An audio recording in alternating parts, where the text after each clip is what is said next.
नमस्ते, प्रणाम। मैं हूं सोनिया यादव। अपने चैनल पे आप सभी लोगों का स्वागत करती हूं। और मैं एक बहुत ही सुंदर, बहुत ही दर्द भरा रक्षाबंधन की गीत लेकर आई हूं। गीत अच्छा लगे तो लाइक शेयर कमेंट करना न भूले दोस्तों, और वीडियो को फुल वॉच करके सुने। जो लोग चैनल पे नए, चैनल को सब्सक्राइब करें। राखी बांधे आइल बानी सोना हमारे भैया हो, राखी बांधे आइल बानी सोना हमारे भैया हो। अरे दे देता सोनावा के हार हमारे भैया हो, दे देता सोनावा के हार हमारे भैया हो। राखी जब बांध तू ही आइलू हमारी बहिनी हो, आइलू हमारी बहिनी हो। दे दे सोनावा के हार हमारी बहिनी हो, दे दे सोनावा के हार हमारी बहिनी हो। कवना का सुरवा हम कईनी हमारे भैया हो, कईनी हमारे भैया हो। अरे भाभी जगैली ऋषियाय हमारे भैया हो, अरे भाभी जगैली ऋषियाय हमारे भैया हो।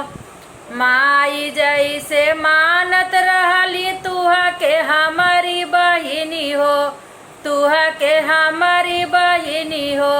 ओइसे फरज हमहू निभाइब हमारी बहिनी हो, ओइसे फरज हमहू निभाइब हमारी बहिनी हो। तोहा के हम जनवा लुटाइब हमारी बहिनी हो, लुटाइब हमारी बहिनी हो। तू ही बाटा हमरो परनवा हमारे भैया हो, तू ही बाटा हमरो परनवा हमारे भैया हो। अरे तो हसे नाही नीक बा जहानवा हमारे भैया हो, अरे तो हसे नाही नीक बा जहानवा हमारे भैया हो।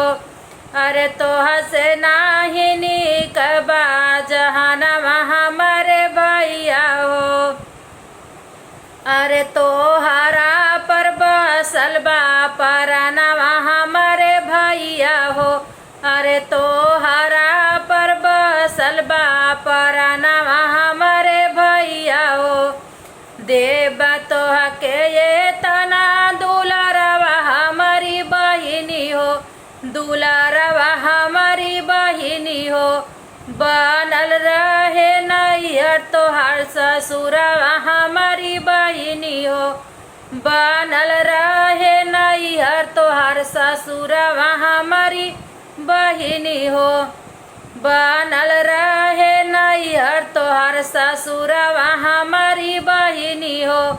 राखी बांध आइल बानी सोना हमारे भैया हो, राखी बांध आइल बानी सोना हमारे भैया हो। अरे दे देता सोनावा